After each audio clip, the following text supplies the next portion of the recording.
എതിർപ്പിനെ സിപിഐയുടെ അതൃപ്തി മറികടന്നുകൊണ്ട് കേരളം PM ശ്രീ പദ്ധതിയുടെ ഭാഗമാവുകയാണ്.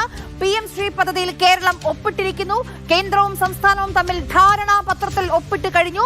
സംസ്ഥാനത്തിന് വേണ്ടി നമ്മുടെ വിദ്യാഭ്യാസ സെക്രട്ടറിയാണ് ഈ പദ്ധതിയിൽ ഒപ്പുവെച്ചിരിക്കുന്നത്. PM ശ്രീ പദ്ധതിയുടെ ഭാഗമായി സംസ്ഥാന സർക്കാരും മാറിയിരിക്കുകയാണ്. ആദ്യമേ നമുക്കറിയാം ഒരുപാട് വിമർശനങ്ങൾ ഈ പദ്ധതിയുമായി ബന്ധപ്പെട്ട് കേരളത്തിൽ നിലനിന്നിരുന്നു.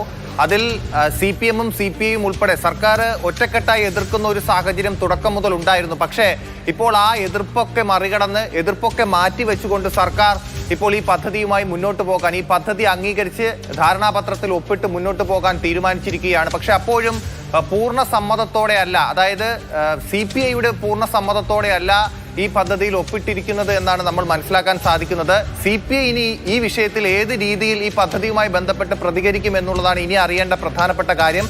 വിദ്യാഭ്യാസ സെക്രട്ടറി ഇപ്പോൾ ധാരണാപത്രത്തിൽ ഒപ്പിട്ടിട്ടുണ്ട്.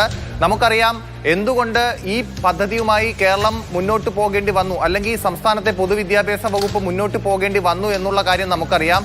കേന്ദ്രത്തിൽ നിന്ന് വിദ്യാഭ്യാസ മേഖലയുമായി ബന്ധപ്പെട്ട ഫണ്ടുകൾ നമുക്ക് കിട്ടേണ്ടിയിരുന്നു. PM ശ്രീ പദ്ധതിയിൽ അംഗമാകാത്തത് കൊണ്ട് തന്നെ ആ ഫണ്ടുകൾ നമുക്ക് നിഷേധിക്കപ്പെട്ടിരുന്നു. അത് തടഞ്ഞു വയ്ക്കുന്ന ഒരു സ്ഥിതി ഉണ്ടായി.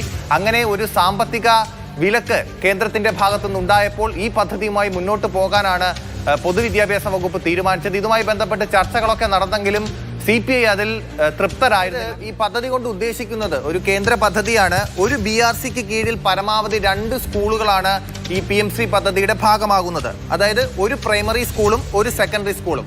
പ്രതിവർഷം 85 ലക്ഷം രൂപ മുതൽ 1 കോടി രൂപ വരെ കിട്ടുകയും ചെയ്യും. ഇതിൽ 60% കേന്ദ്ര വിഹിതമാണ്, 40% സംസ്ഥാന വിഹിതവും. അതായത് നമ്മുടെ സംസ്ഥാനത്തുള്ള 168 BRCകളിലായി പരമാവധി 336 സ്കൂളുകൾ അപ്പോൾ ഈ PM ശ്രീ പദ്ധതിയുടെ ഭാഗമാകും.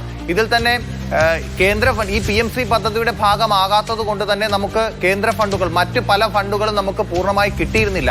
മാത്രമല്ല ഇപ്പോൾ ആര്യ നേരത്തെ പറഞ്ഞതുപോലെ ഏകദേശം 1400-ന് മുകളിൽ 1500 കോടിയോളം രൂപ നമുക്ക് വിദ്യാഭ്യാസ മേഖലയ്ക്ക് കിട്ടാൻ കിടക്കുന്നു. അപ്പോൾ ആ പണമൊന്നും നമുക്ക് കിട്ടാതിരിക്കുമ്പോൾ ഈ PM ശ്രീ പദ്ധതിയുടെ ഭാഗമാകാത്തത് കൊണ്ട് എന്നുള്ളതാണ് സംസ്ഥാനത്തിന്റെ വിലയിരുത്തൽ.